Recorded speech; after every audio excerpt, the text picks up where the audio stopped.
is Hard Parking, proudly sponsored by Wright Honda and Wright Toyota out of Scottsdale, Arizona. I want to thank Wright Toyota for joining for the 2022 year. I am your host, Jhae Pfenning. A lot of changes for 2022, left a lot of things in 2021. For instance, last year around this time, I had vowed to, last year I broke the show up into two different shows. And toward the end of the year, I kind of threw that out the window, and I still did a show every week, but we had the longer Society and Culture show where we talk more about things like this most recent episode with Ben Thorne of Gears and Gasoline, as he told us about his 44-day stay in the hospital battling COVID. And then we had one called Hard Parking the Other Side of the Wheel, which was about a 30-minute show where we talked a little bit more cars and a little less society and culture. It was kind of an experimental thing. I don't think it really worked out too well. Tried to introduce a few new segments. We had Red's Cars of the Weird with Mr. Red Goodman. He was a fellow podcaster, did YouTube. Life happened, took a break, never came back. But hopefully we can get him back on the show this year a couple times. It was supposed to be quarterly, just didn't work out.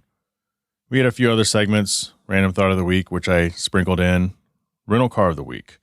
Since I don't travel anymore, basically since early 2020, I just have not been able to provide you guys with a Rental Car of the Week, a segment specifically designed to give a high level overview of a car I rented when I was at work, because real cars for real people, right? They're never like these really cool high performance vehicles, but maybe I rented a RAV4, maybe I rented a Audi A4, something that your normal everyday person would have some interest in kind of learning about or driving, or, hey, when I go on that road trip, maybe I should rent that vehicle. So there's no longer a dedicated segment for that. So when I have the opportunity, I will talk about a car that I have driven. If you have a car that you've rented, whether it's Turo or something else, let me know. HardParkingPodcast@gmail.com. Another really big change right after this. Jhae Pfenning here, and I want to tell you guys about 4Wheel Online. For over a decade, 4Wheel Online has been bringing the best truck accessories and truck parts to enhance the appearance and performance of all trucks and SUVs. They are dedicated to providing an extensive range of upgrades that will match any maker model on the road. The truck products cover everything you need to give your truck a custom look and added functionality. And if you need a tire and wheel package, head over and use the configuration tool. They carry all the major brands of wheels and tires, so go get outfitters today. So visit them online at 4Wheel Online or call them at 813-769-2451. Again, that's 4Wheel Online, the number 4 Wheel Online. So yeah, another big change is I try to do the secondary voice in studio, and I couldn't get that to happen as often as I wanted. Now, obviously, when people come in from out of town, and I've got a few of those saved up, but when people come in from out of town, I would love for them to come by the studio, but that's not always the case. But the big elephant in the room, and some people are still questioning whether or not it really happened, but yes, I did sell my NSX. I sold my NSX to a good friend of mine in December, and it was time to ring in the new year with some changes. So why did I sell the car? I sold the car because I had to. And by had to, there are other things that I want in life. There's another vehicle that I want this year. And so selling my NSX was one of many items on a checklist that had to happen. But more than that, it's okay. There's a lot of guys, a lot of people in life. You hold on to these things you're never going to get rid of for whatever reason. You hoard things in life. Some of you do it. Some of you have family members who do it. Some of you have friends that do it, where they won't get rid of anything. Whether it's clothes, toys, collectibles, old memoirs, birthday cards, Christmas cards, Beanie Babies. But you have to move on in life. You have to move on in life. And I think that could have been maybe a lesson I learned when I was a child. Maybe being adopted, moved around, not understanding, making friends, losing friends from moving away or growing up. That we don't get forever. It's one of the things that my cousin told me when my father passed in 2020 is we don't get forever. It's not we don't live forever. We don't get forever. And so while we're here, isn't it better to experience more things? It's okay to look back and miss things. It's okay to cherish memories. Some memories are good. Some memories are bad. How many of you wish you can just go back to when you were just a kid and you didn't have any real responsibilities? That first job you had where you didn't have any bills, you didn't make shit, but it didn't matter because you didn't have shit to pay for. You look back at those times, they sucked, but boy, were they good in other ways. And vehicle ownership could be one of those things. And every time I drove the car, I was reminded why I was going to eventually sell it, because it's okay to move on. And everyone says, well, you're going to miss it. You're going to regret selling it. I'm not. When you make a move like that, you can't have any regrets. You have to be okay with it. And it's local. And the new owner eventually is going to change the car up. Right now, it looks exactly like I did when I sold it to him last month. But he has plans. He's going to make it his own.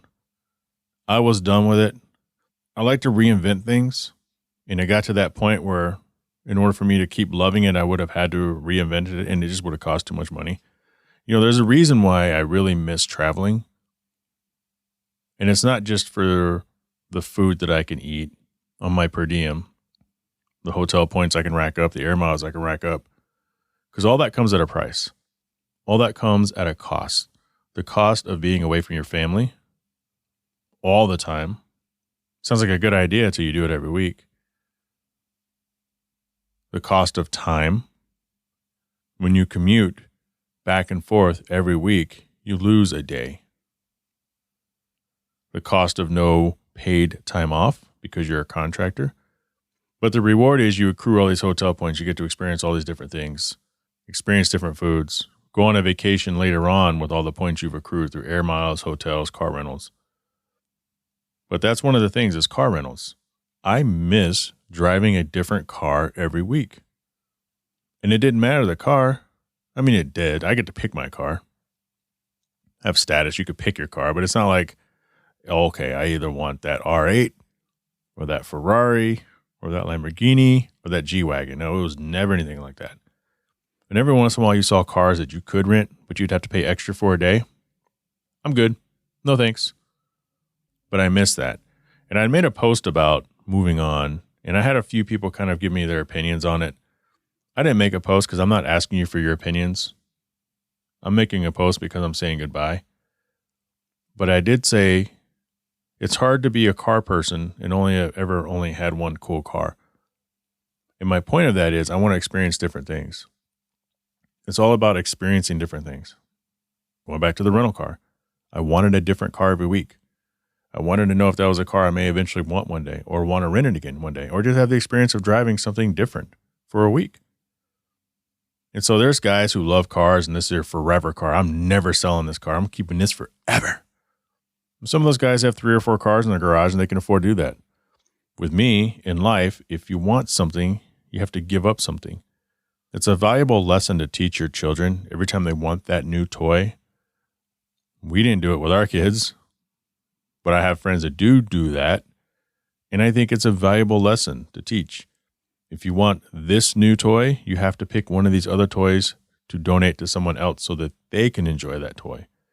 And then you get this new toy. You don't just keep collecting toys unless you just have it like that.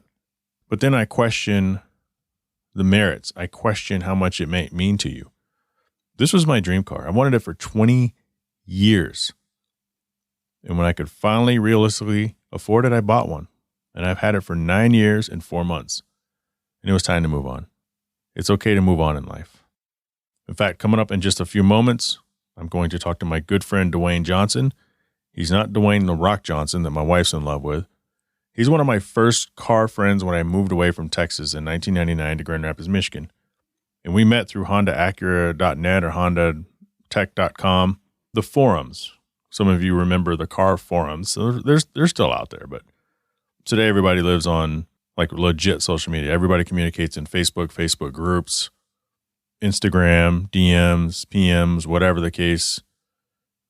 But back then, there really wasn't that. It was all internet. So it's like, hey, I'm moving to a new state. Anybody up there? And people know you. Yeah, we know you. I was known as the bumper plug guy.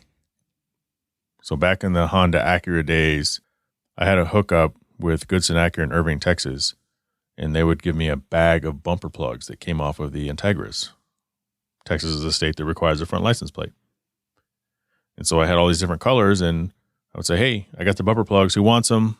people send me money for postage, and I mail them their bumper plug. So I was Jay, the bumper plug guy, essentially. But yeah, Dwayne and I, we talked all the time, man. And so I asked him to come on so we can talk and kind of reminisce a little bit about our cars and how we came up with the cars. Coming up, Dwayne, not the Rock, Johnson.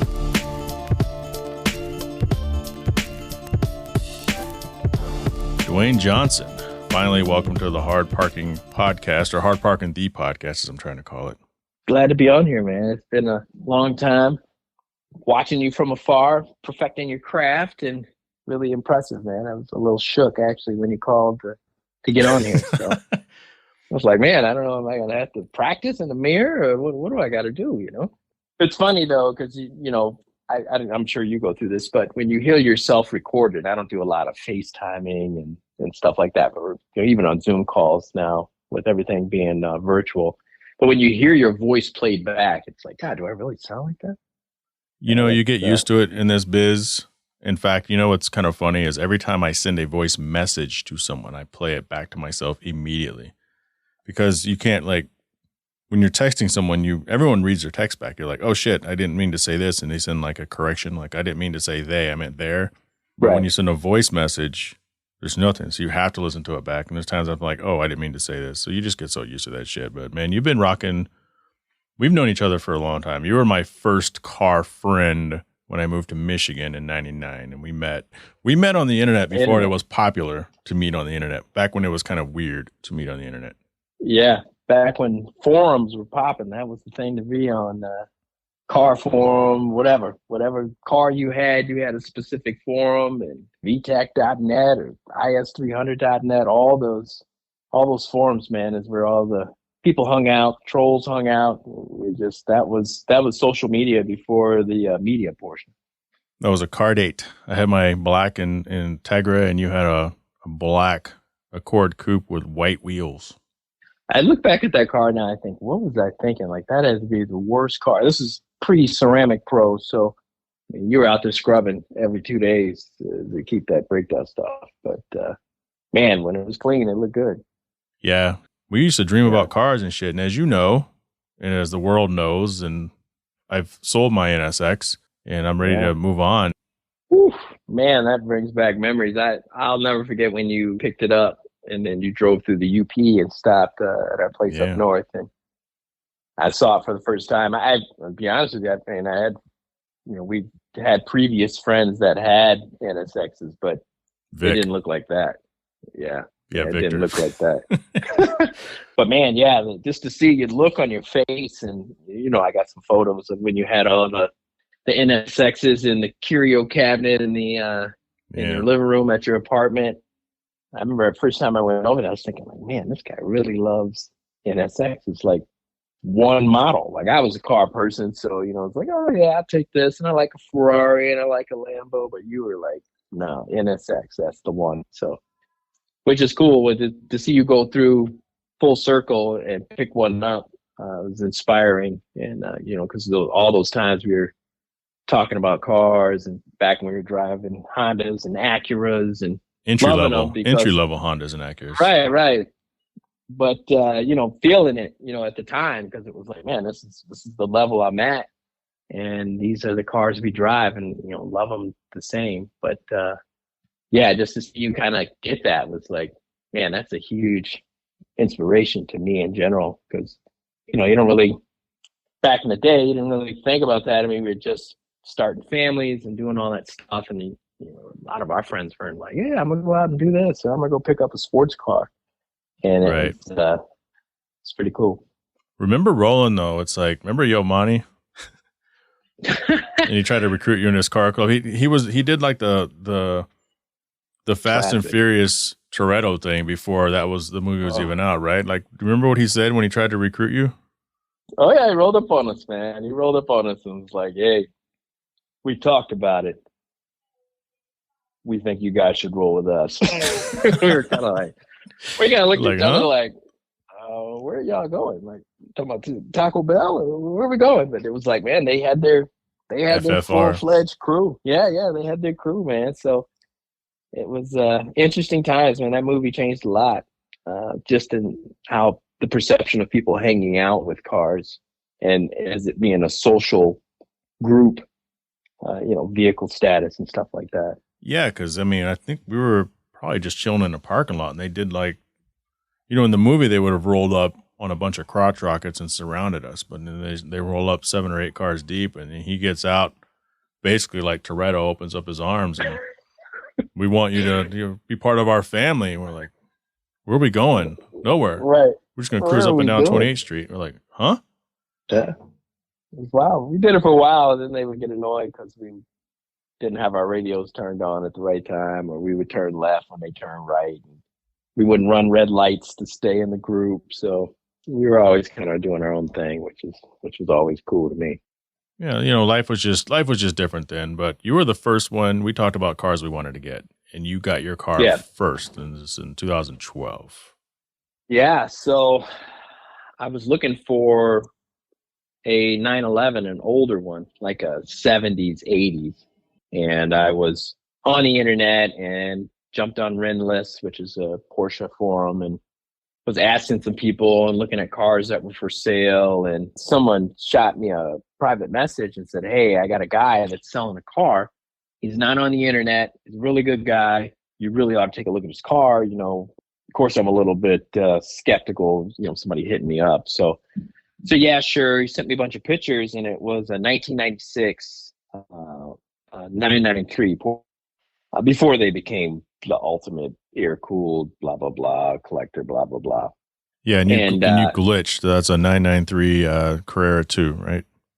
Correct, yeah, Carrera 2. So sent me the pictures. Car looked great. So talked to the owner. Owner is super dialed in, had his own Porsche shop down in Tennessee.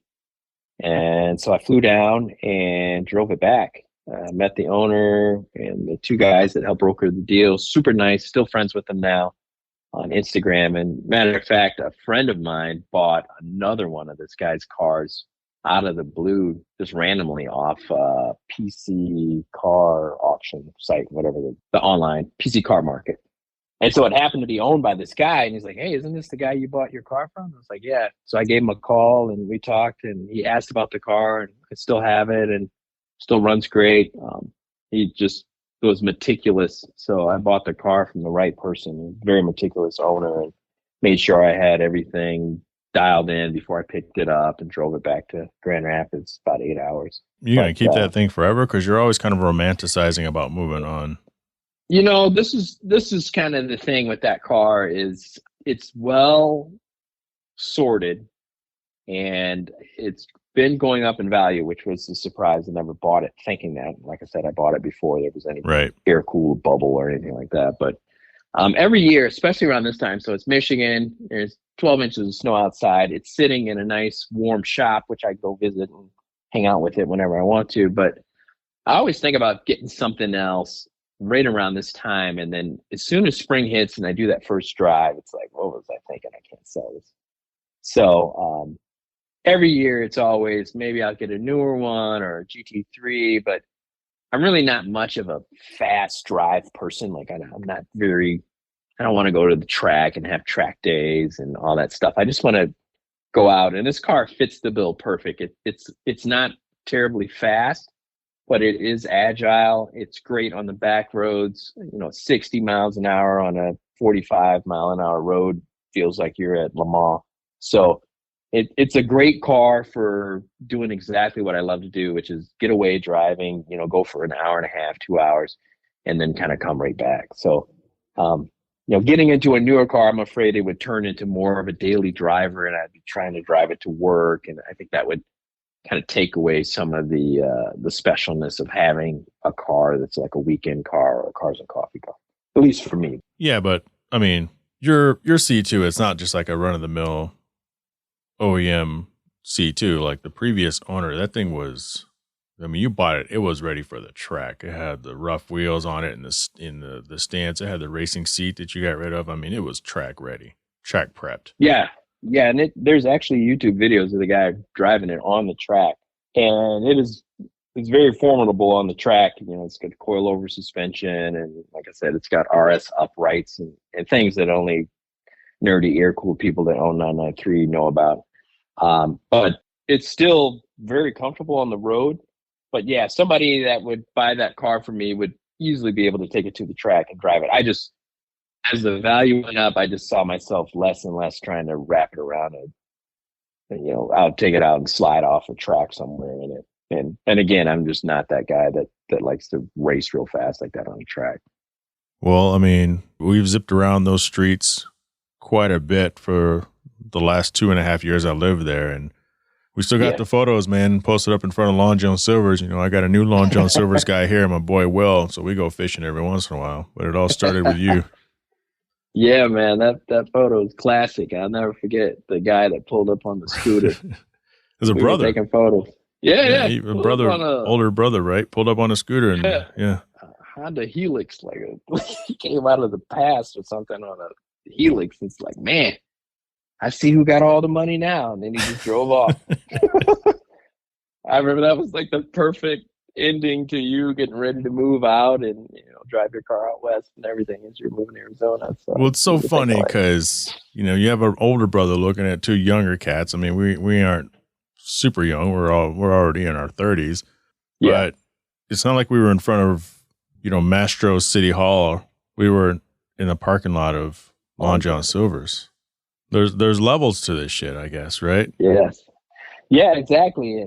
Yeah, exactly. Kind of like what we were talking about is, and that's where that Porsche 993 comes into play for me too. It's like, I do feel that I've had it for 8 or 9 years. It's probably time to move on. And I never understood that. I went to my first Cars and Coffee for that car, and I was a Porsche guy that was there, had the hat on and the jacket. And he's like, yeah, man, you should raise it up to regular level. And, it shouldn't be slammed like that. And he's kind of telling me to kind of demod the car, because it's a classic and all this. And I'm kind of looking at him like, whatever. It's personalized the way I like it. And I'll never forget what he said. He said, yeah, we're just caretakers for these vehicles. We're just watching them so we can hand them off to somebody else, the next person in line, So you want to make sure you keep it as classic and as original as possible. And I thought to myself, like, I don't think of my cars as like I'm a caretaker for this vehicle. I'm going to pass it on to somebody else. Like it's my duty to do that. But in a way, now that I've owned it for 8 or 9 years, you kind of, when you think about passing it on or giving it to somebody else, and just like kind of what you did, it's like, somebody makes some changes, how am I going to feel about that? Or I always say you never want to sell your car to somebody local because you don't want to see it show up at Cars and Coffee. You can sit there and have seller's remorse or anything like that. Like, I mean, I get that, but at the same time, it'd be kind of nice to see it kind of go on and live its life through somebody else, and their version of what they want it to be. Well, it's funny. One of my good friends bought the car, and his number one goal was to make it to where everybody didn't see it as Jay's NSX, and it's like everybody knows it's my NSX. Every NSX person in the world knows it's my NSX. All the local people, but yet we're taking photos of it and posting it all over our Instagram. Like that's how you tell everyone you just bought Jay's NSX, essentially. So it's kind of funny. Right.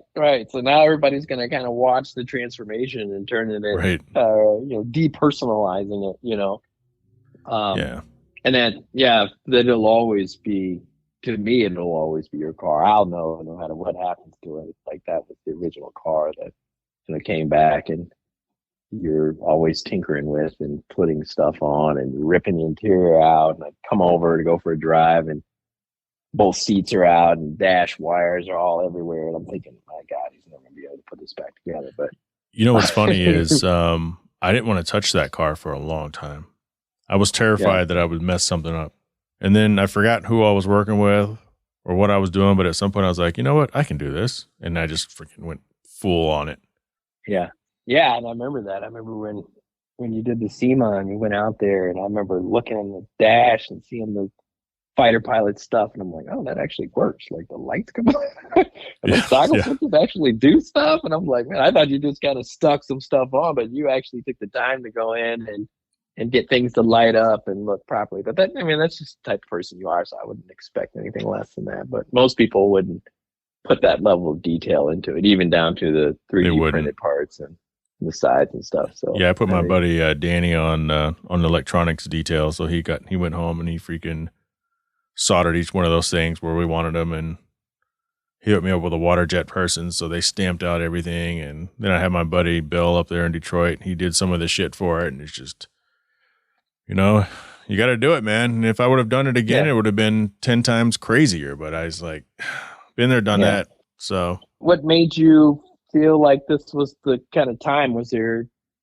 other things involved, or you just thought, well, I've kind of taken it? And I mean, you have miniatures of your cars. I can't even get a damn pin. Every time they come out, I'm like, oh, I'll grab one of those pins. Jay's car, and then I go online, it's like gone. Like, damn, I just saw the Instagram post like 20 minutes ago. It was gone. So. Yeah, it was it's one of those things where it's like I wanted to get something else, and it's when you're in this space of having like an NSX. Like NSX owners, a lot of them are like, I'm never selling this car. I'm keeping it forever. Best car ever. Right. But some of those guys have like 3 or 4 or 5 cars. So, you know, you can afford to do that. And for me, it's something I've wanted forever. I had it for 9 years, just short of however long you've had your Porsche. And it's like, it got to the point kind of where you're saying, where I've done everything to it I want. Anything else I wanted to do would just cost a lot more money, even if it was, you know, put back the pop-ups. It's a 97. It was supposed to have pop-ups. The previous owner did the conversion, and I liked it, but you know, it needed new seals, just normal shit. And when the writing on the wall is everything's hybrid and then eventually full EV for a car that was so old, it's just, I don't know. I know the prices are going up, but there's a lot of guys that are like, oh, don't sell your NSX yet. It's going to be worth X amount of money in the future. It's like, okay, why do you have the car? Do you have it to cash it in later, or do you have it to enjoy it? Because one thing that no one could ever say is that I just let my car sit. Yeah.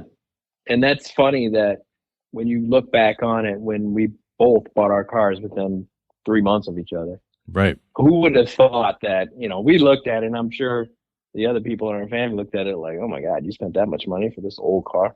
But who would have thought they would have gone up in value like they have? I mean, some of these things are just ridiculous. And so, you know, you do look at it. I mean, I hate to use the word investment, but, you know, I'm not going to lose any money on it. Yeah. But there is a point where you're going to see even, you know, the bubble is going to burst on these air-cooled 911s. And, you know, a car that I bought for in the 30s, now that's worth 70, 80, 90, it's eventually going to go back down to 50, but it probably will never go below 30. So, you know, from a, again, investment way to look at it, I'm going to be fine, but you know, it would be nice to sell high and move up in category into something else, you know, because there are a lot of cars that I see at Cars and Coffee, or I've had friends that have cars, and I mentioned GT3s before and stuff like that. But if you stay in the Porsche world, it's kind of like the housing market right now. It's like you're selling high and you're buying high. And I definitely want to get another Porsche. I'll always have a 911. It's just, I don't know if I can go fully into the brand new ones, but you know, again, I'm more into the retro, you know, Group R type looking, you know, that I could get a ding on and, you know, not really worry about it. If I was going to do something, I'd probably move backwards actually.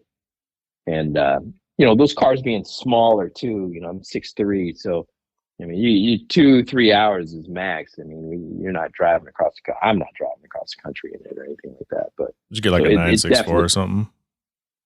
Yeah, well, I mean, even older than that, like just an older 911, like a 72 or 73. That's something that's been more hot rodded out. It's a little more simple and, you know, smaller motor, a little more agile, lightweight. You got to throw it out on a Singer. They've got some nice Singers, and what's the other company that's doing the wide body 993s? I can't think of their name right now, but there's some new technology getting shoved in these bodies, and it's just, man, it's amazing. You know, I've never thought of RW being in. I've had people approach me about that, and I just don't think I could cut it up. I mean, it's a great looking car. And, that's why I never went wide body for that reason. Yeah. And I mean, you didn't dump. I mean, shit, I probably dumped 55 grand in my car at the end of the day between everything, modifications and just servicing over the last 9 years. But I probably broke even at what I sold it at. Yeah. Or took a small loss, and that's okay. Yeah, I mean, but you like you said, it's your car. Anywhere you go, it's your car. And it's the same way with my car around town here. People see it and they know it's me. And every time I always talk about selling it, people are like, you're not going to sell it. I'm not going to let you sell that car. And it's like, well, you never know. You're going to look up one day, it'll be gone, and it'll be something else here. But it's always easy to talk about the car when it's on the lift with a cover on it in the wintertime. But as soon as spring rolls around and summer, and it's still an amazing car. That's an important difference, thinking back, because, the first few years I owned the car, I was still living there in Grand Rapids. Yeah. And so we would only have our cars for 4 to 6 months a year, technically, right? Because we're by the end of on a shitty year, they're up by mid-October. And on a generous year, they're up by mid-November. Right. Yeah. And I mean, I still got video of us going in a sea of cars parked in a giant warehouse and starting our cars up and just letting them idle for 15, 20 minutes just so we keep the batteries charged, and, looking around, and there's 100 different car covers all over, all types of stuff. And me and you in there, just 50 degrees, starting our cars up in the wintertime. Loving it. Big ass wet spot on my car because the leaky roof. Yeah, leaky roofs. Oh, God, we come a long way. But I mean, that's different because you don't have the car the whole time. And I remember that, like the first drive from the storage facility back to the house, and everyone's looking at you, and then the sound like my car would make when I would just fucking get on it on the on ramp and then the off ramp. It's just like, oh, I forgot about that. But when you have the car 365, it's not like you get used to it, but you just, it's different. Yeah, and that is a big part of it too. I'm glad you brought that up because, like I said, I'm just like every other car person. My wife's watching Housewives or whatever, and I'm sitting on the couch next to her on an iPad going through Auto Trader. I'm looking at new cars. I'm looking at old cars. I'm looking at who's got this for sale, and that'll happen all winter. But as soon as spring rolls around, it's like, it's a good 5-6 months where you don't have your car, and you get back into it, and you kind of fall in love all over again. And then then you put it away. So I think that is a big deal, as being part of the Midwest and having a nice car and not driving it in winter and storing it. It definitely makes it a little more special when you do pull it out. Yeah, and I think I'm done with the forever car feel. Like I know what I'm targeting that I have lined up. You know what I have lined up. Some other people know, but not everybody knows. But regardless, because there's still some shit that has to, so I have a checklist, as I told you when I was sitting in your kitchen last year. Yeah. And there are 2 more check marks to go. So we're close. But if it doesn't work out, it doesn't work out. But hopefully it does. But even in that, I can't see myself having that vehicle for more than a couple of years. Like it gets to this point where it's already worth more than I'm buying it for. But, no more crazy shit. It's just do some light modifications to it, have it styled out the only way Jay knows how to do it, sell it in a few years, and get something else. And it doesn't have to be a high-end exotic. I mean, you know me. I've been looking at old Alfa Romeos. I've been looking at, it could be a $15,000, $20,000 car. I just want to just keep cycling through and experiencing completely different cars every few years. Yeah, we've got a shop here in Grand Rapids where we store our cars, me and 3 other people. And one of the people that stores there has 5 cars, different types, from a 944 to a Hellcat to a Porsche 928. He's got a 1,200 horsepower Mustang. He's got the range. Car.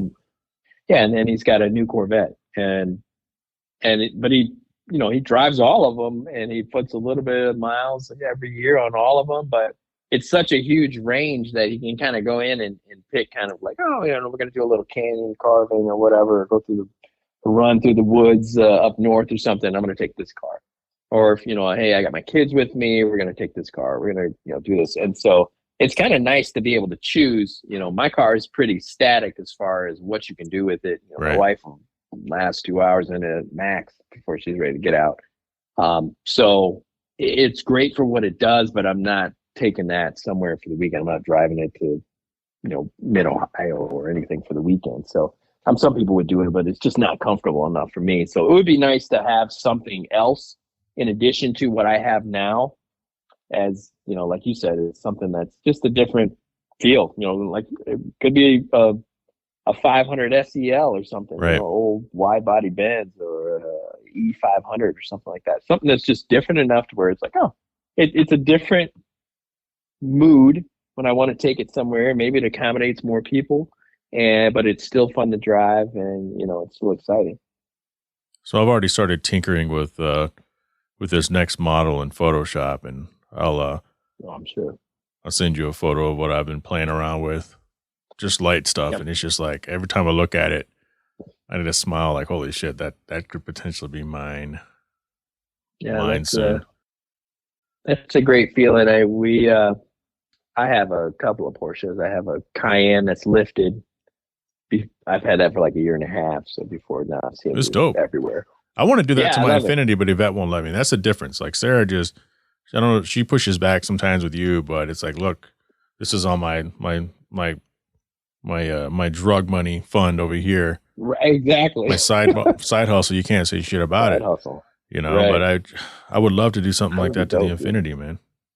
Yeah, I mean, I bought the Cayenne a year and a half ago, 80,000 mile, one owner, and went down and ordered some parts and stuff from Eurowise, got the lift on, I got the wheels and spare tire, and it's right. I've been driving it all winter. I couldn't wait to drive it this winter, and it's a tank, but eats a lot of gas and drives like an old Cayenne, but yeah, it's a lot of fun, and we also have a Macan GTS, which I've had for 3 years now, and we just ordered a new one.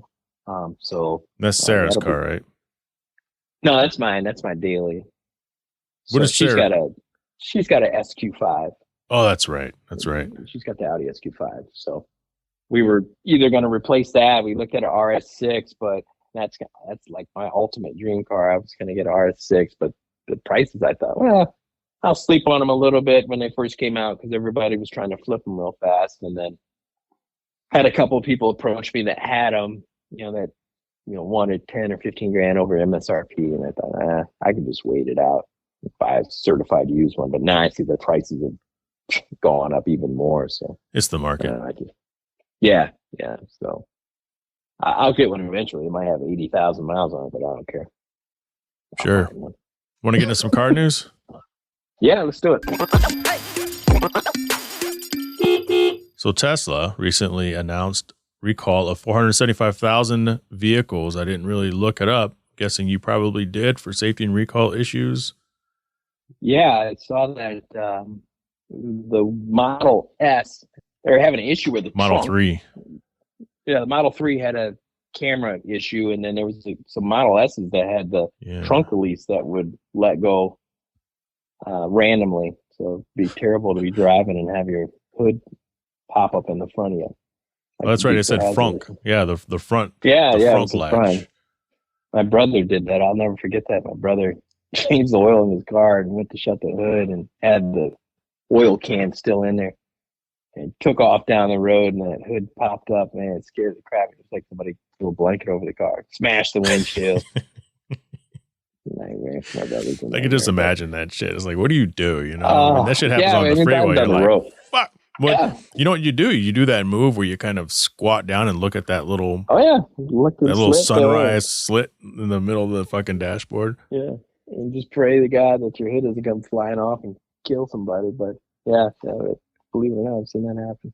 So that's 119,000 Model S's with that frunk issue from 2014 to 21, and then from 17 to 20, the Model 3s, 356,000 of those. That's, I mean, so you've always been technology forward. You're always the one person I know that always has the latest and greatest. In fact, when I was there last year, I've looked at your blinds and I said, hey, Vet, we should get these motorized blinds. Dwayne has this shit and hooked up. And she's like, all right, cool, do it.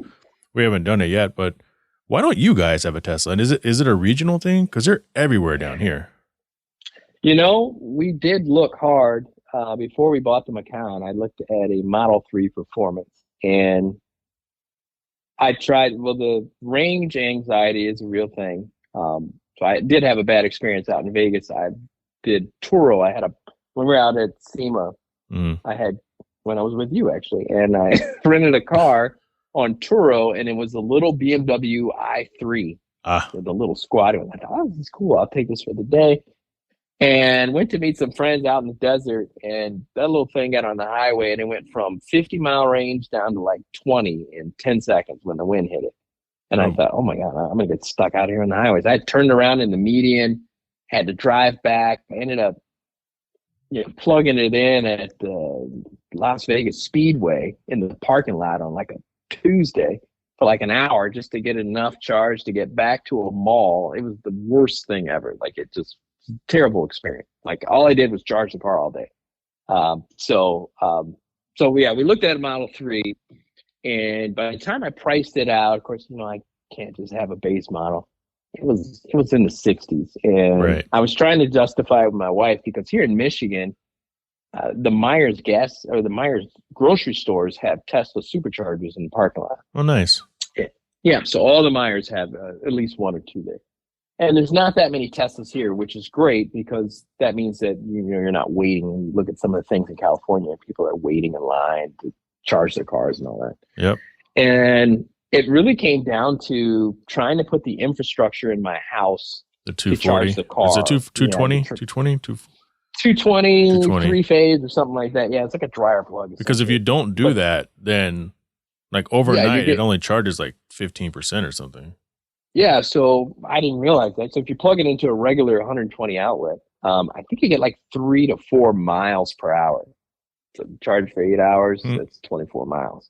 Yeah. And I commute, 30 miles to work. So that wasn't going to work. And if you put it on a 220 plug, I think you get like 40 to 50 miles per hour. So you could max it out every night. But to run that power and the conduit and all that stuff, my power comes in on the other side of the house. To get it all in the garage, I had a friend of mine quote it was an electrician. It was like $1,200. So once my wife saw that, and she was like, it just seems like a hassle. We kind of put the kibosh on it. But so you looked. I've been in them. Yeah, we definitely looked. It just, right now, it wasn't, the charging seemed like it was an issue. And we have a place up north. That's what we say, we're in Michigan, not in UP, but it's 2 hours from here. And that commute was 120 miles. And then we'd have to have a charger up there because I couldn't drive up there and drive back for a weekend on a full charge. So it just turned into kind of a inconvenience, and we really didn't have the infrastructure to kind of make it work, and I didn't want to pay for it at the time. Well, the world is headed, the world is headed to full EV, and it's just, last year there was an article that 1 in 5 people who have switched to EV have switched back because of basically everything you just mentioned. The hassle associated with it. And at the end of the day, you really weren't saving as much as people thought they were saving. Plus the future of the batteries is up in the air. But I was just looking at CES this year, and they announced the electric F-150, which actually looks amazing. Yeah, everybody's doing the EV shit now. Yeah, and they all sold out. They had a limited edition blue color. They sold out. And during the broadcast, they were talking about the truck and everything it did and all this stuff at 400-mile range. They didn't say the price. Well, the price is $105,000. It's a lot for a truck. That's electric. Yeah.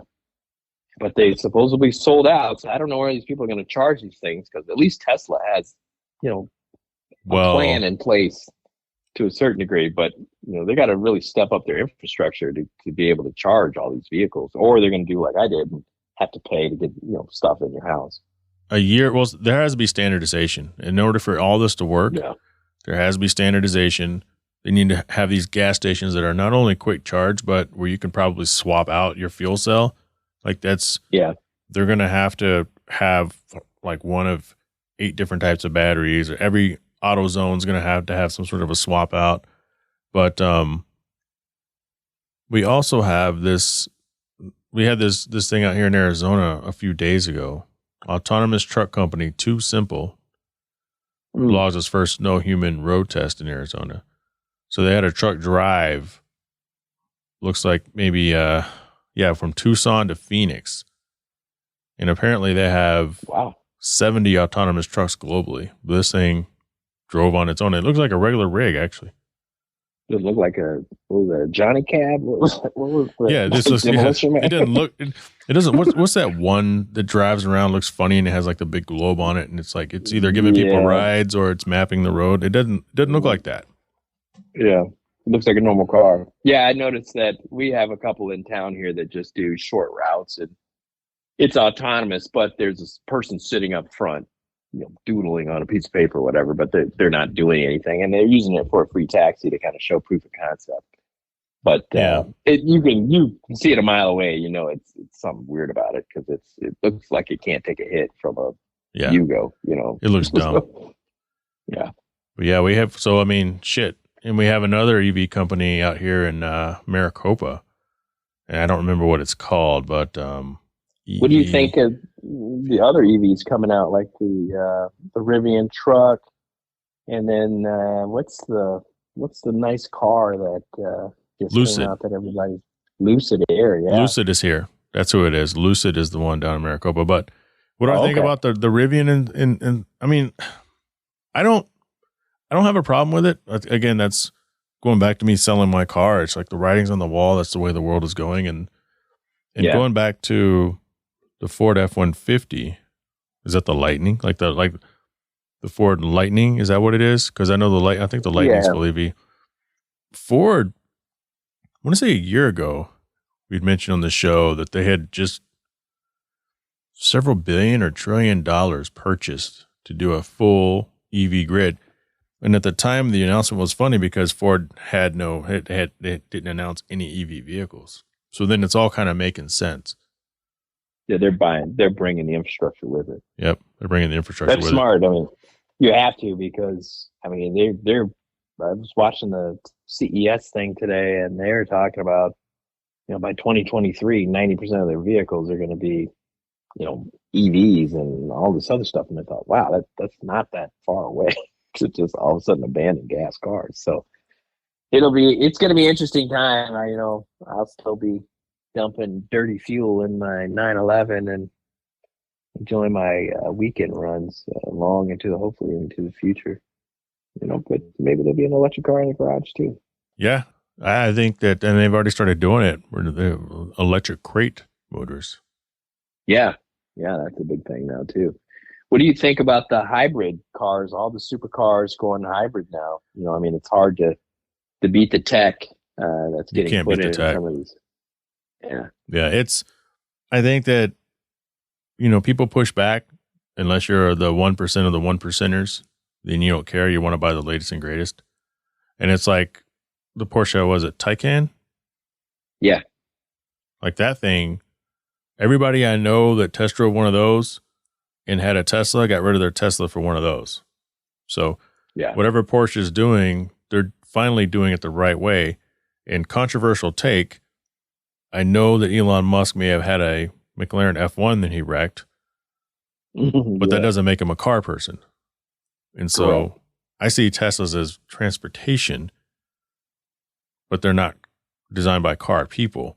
And so Porsche are very much car people. And that's probably why the Porsche EV is, I mean, they're not going to make, 600,000 of them. They're not the Toyota Camry of EV like Tesla is. I mean, it's an expensive Camry, but everybody has one here. But I think companies are going to start, challenging with the hybrids.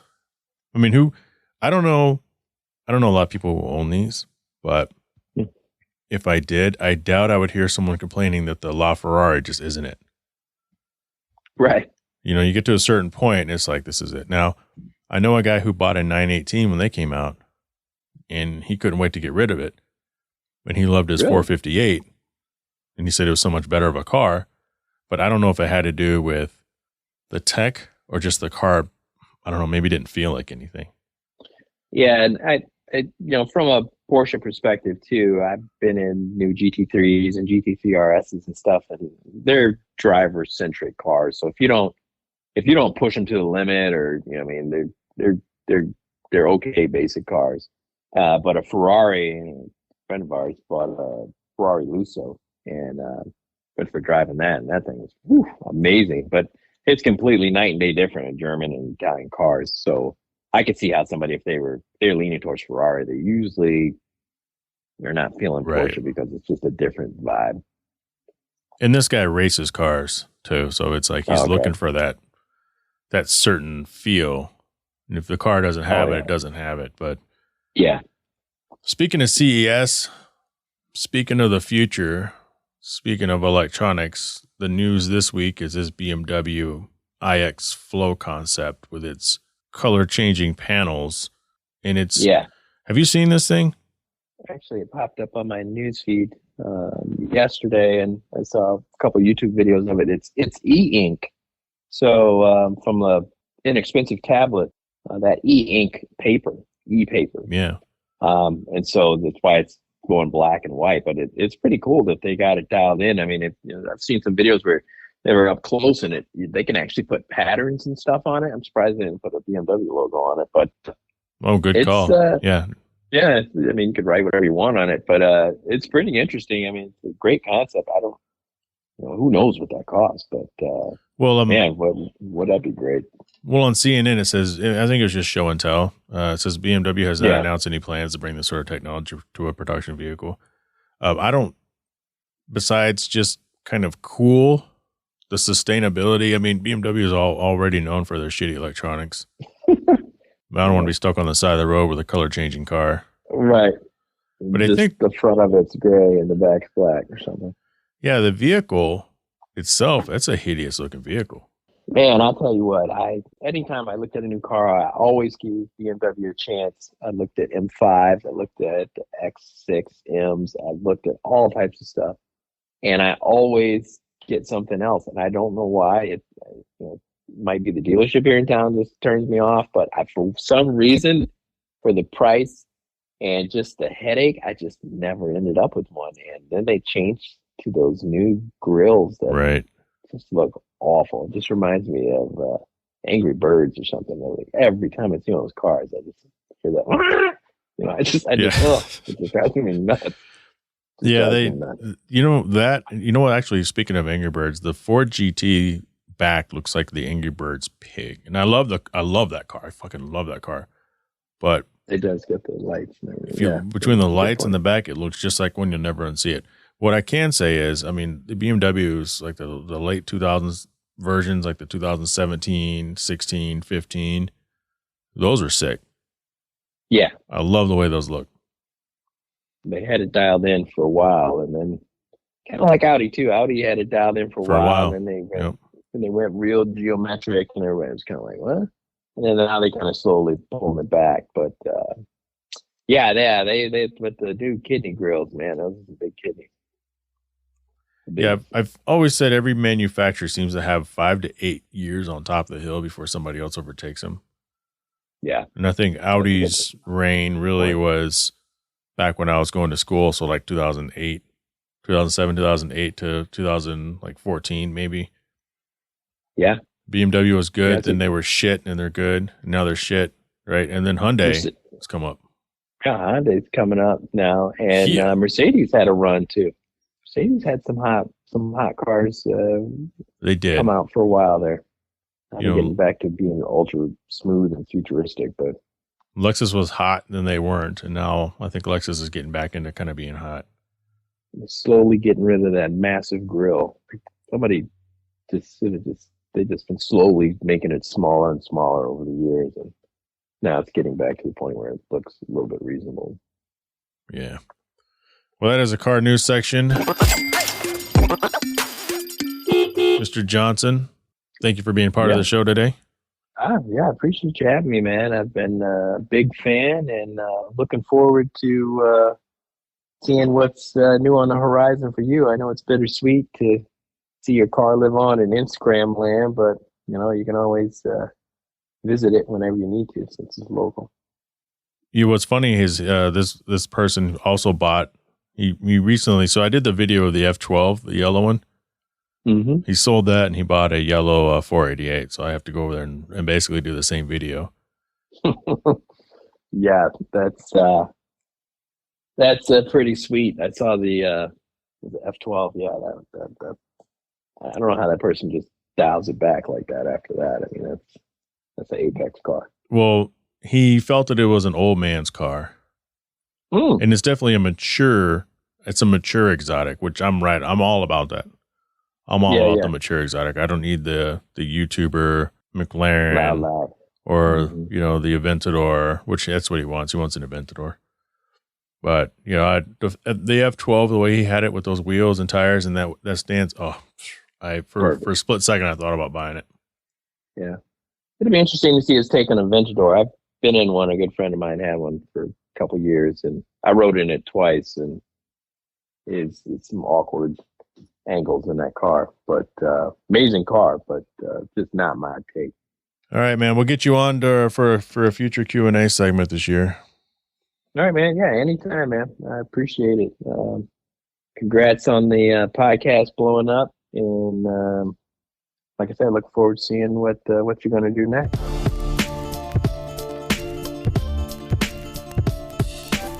I want to thank Dwayne for joining the show. I call him Fish. If you guys have been around me for a while and you've heard me mention Fish, that's Dwayne. And Fish comes from Jupiter Fish, which is one of his little private companies. Just call him Fish. Although I started calling him Caviar Johnson instead of Fish Johnson, because he's always into the finer things in life. Like, he would introduce me to brands I'd never even heard of. He kind of dresses winter grungy, not really hobo-ish. But the sweater that he's wearing might be like a $400 sweater, although it looks like a $30 sweater, but it's not.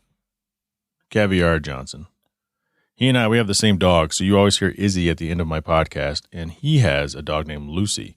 So Lucy and Izzy came from the same parents 2 years apart. So Lucy is 2 years older than Izzy. Izzy turns 14 on January the 11th, tomorrow.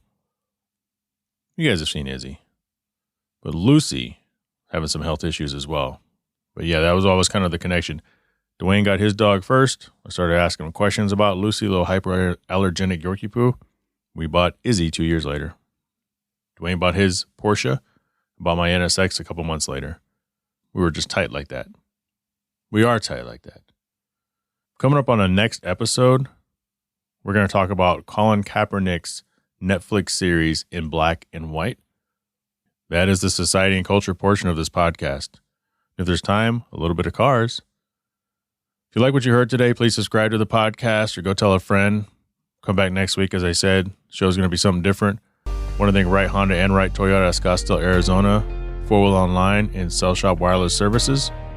Also, Patreon business supporter Kuya Automotive out of Winter Garden, Florida. If you're in a position to help the podcast upgrade, you can join the Patreon for as little as $3 a month and get access to bonus audio as well as show swag. In fact, the last episode with Ben of Gears and Gasoline, I uploaded the 13-minute clip that you didn't hear on the regular podcast. And such an amazing episode that was. In fact, it had the most downloads out of any episode I've ever dropped. I want to thank Mark Stolman, Catherine Cox, Eddie Ramos, Richard Graves, and Byron Jones, and Bo Jung for being patrons. If you have any questions or comments for the show, email HardParkingPodcast@gmail.com. You can follow me on Instagram at Jhae Pfenning, that's JhaePfenning, or Jhae Travels, JHAE_travels. Jhae Pfenning is more of the car stuff and podcast stuff. Don't forget to join Hard Parking Violations Facebook group. And please subscribe to my YouTube channel. Let's get to 1,000 this year for 2022. That'll be my goal for YouTube. 1,000 subscribers, 4,000 viewing hours. That is youtube.com Hard Parking Podcast. You can also reach it on Hard Parking Media. I can't grow unless you tell the world how good the show is. So let's do this. Let's grow this thing together. We'll talk next week about everyone's favorite American, Colin Kaepernick. A beater. Shut up!